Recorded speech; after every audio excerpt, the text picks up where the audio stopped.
What's going on, guys? And welcome back to DigiModify, a podcast that we do every Tuesday and Thursday of the week, where we talk about anything and everything Digimon related. I am your host, the Nerdy Steve, and we're here to talk about what exactly happened at Otakon, the first BT9 regional that we had this past weekend. So if you guys are excited to know what exactly happened, or you guys already know what happened and want to get another person's perspective, I'm right here telling you guys exactly what happened, let you guys know my own opinions on it.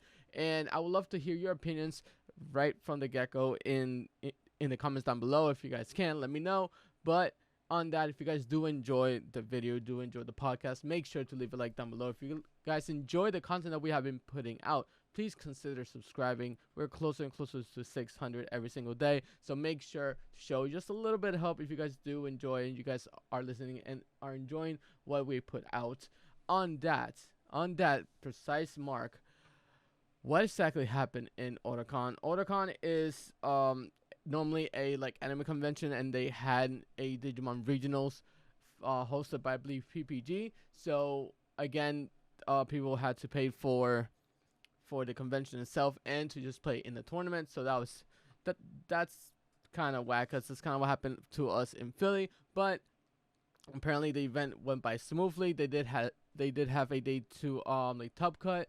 The top 16, I'm super happy on what we got for the top 16 this time around. If you guys remember, in BT8, we had the reign of Blue Hybrid, we had the reign of Imperial, always being in the top tables, probably grabbing 4 or 5 places each time for each of them.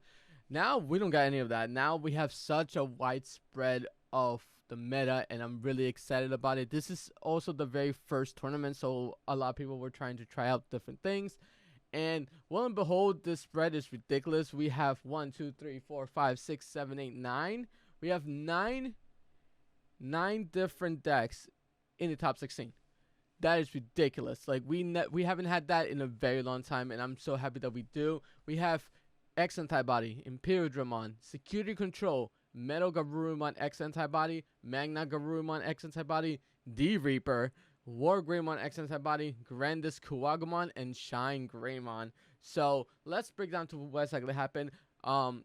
So apparently the finals was X Antibody with the Alphamon, a Ryuken, versus something that nobody saw coming, D Reaper. And apparently there was a controversy going on. Well, not controversy, that the X Antibody deck and the pilot got a game 3 loss, because apparently there was marked cards, air quotes. So what I've heard through the grapevine, that apparently the player who was running the Alphamon deck, or the X Antibody deck, apparently double sleeved all of the old arts to kind of keep them pristine. I don't know why didn't they just double sleeve the entire deck. So that's what I've heard. I don't know exactly what's going on with it, but that's just what I heard. So they got a game 3 loss, giving D Reaper the win.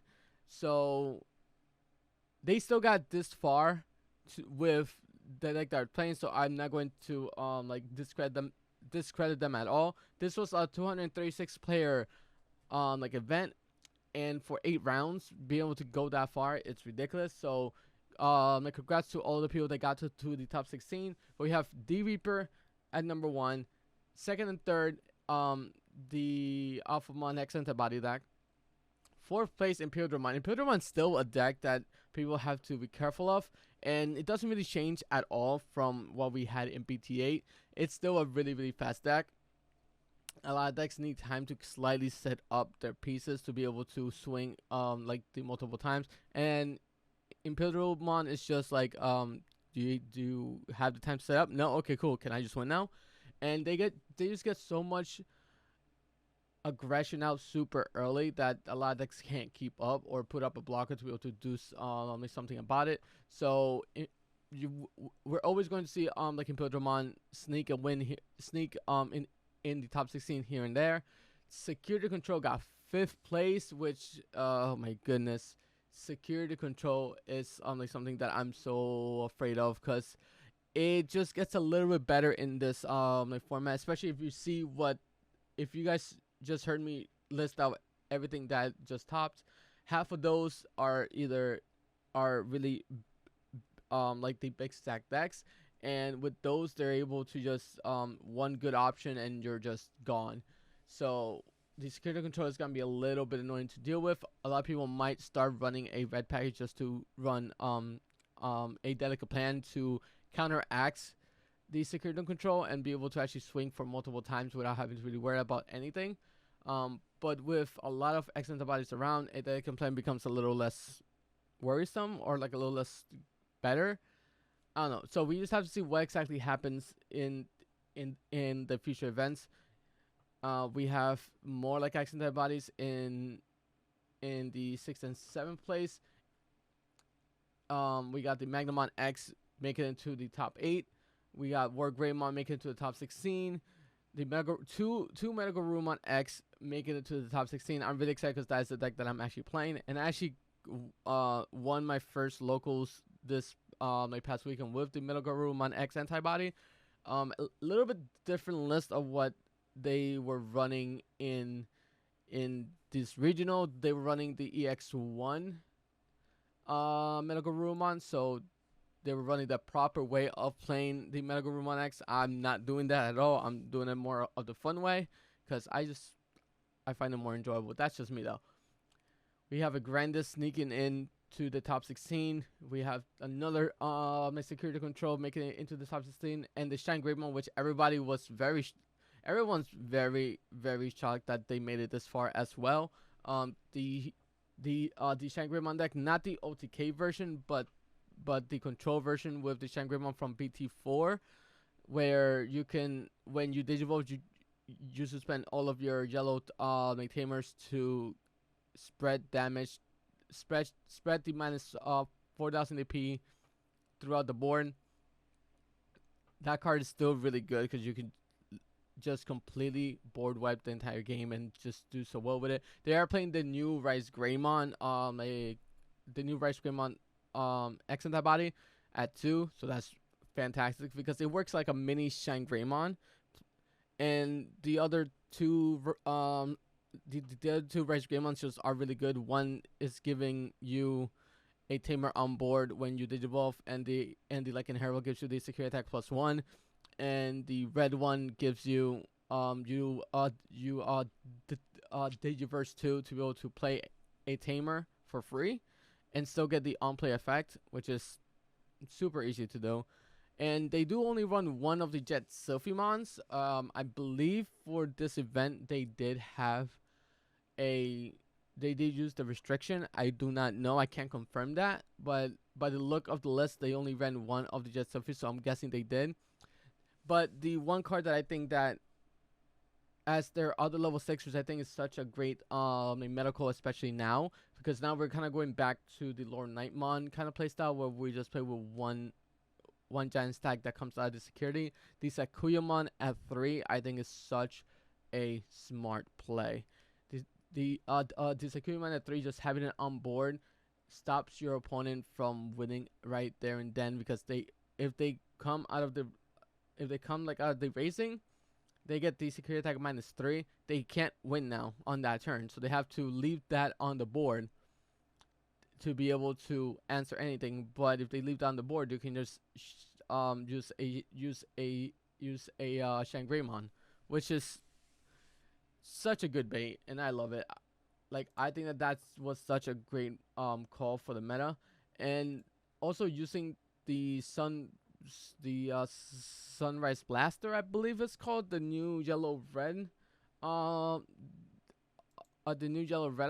that you're able to play a tamer for free, and you get to snipe one of your opponent's Digimon. I think it's super strong. Otakon was a big event for regionals, and I know a lot of people that were very very close to getting into the top 16, and they're playing such amazing decks. Freaking Beostalmon almost made it to the top 16. One of my buddies got, I believe, was 17th place. He was 1 point off, which absolutely sucks, but he was right there. He was doing fantastic with that deck. And knowing that we can possibly have another showing of how diverse this meta is amazing. Armors just got a whole lot better with the Magna X, and it shows that a good pilot plus a good deck does go the distance.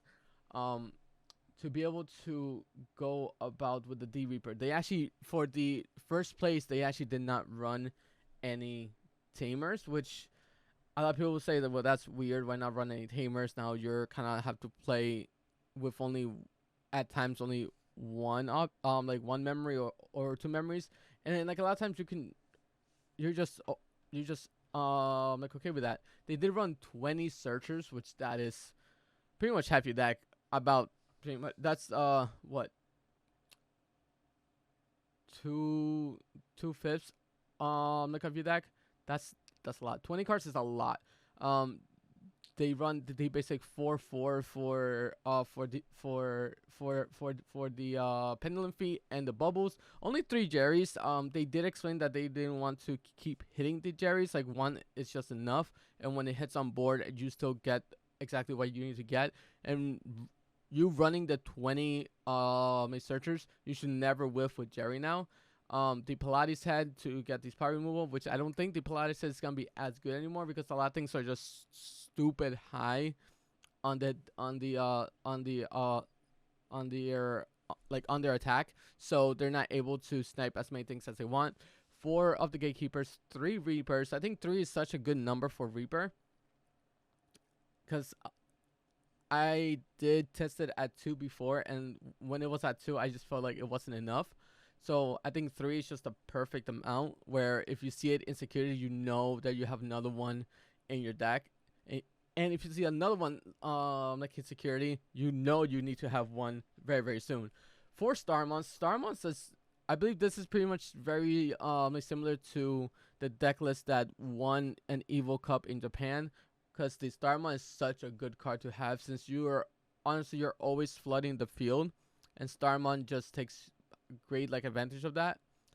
3 Def Xmon. The Def Xmon is such a powerhouse of a card. I still gonna need to get myself a third one of those and try this deck out. Def Xmons is such a blowout because your opponent is trying to set up their own field with tamers, with like Digimon, and you get to punish them if they don't think you have the Def X, and clear the board, and at the end of the turn you still get rid of more of the stuff on the board, which is phenomenal. And being able to get rid of to de-digivolve and destroy all level 4s and lowers is huge. And a 15k body just swinging every turn is huge. And if they don't give it this, if they give it a this on board, then they're either swinging at it or getting a spot remove for it, which means if they're trying to swing at it, they're not taking a swing at your security, which means you have more time to set up for your gatekeeper plays. And 3 X anti-body option.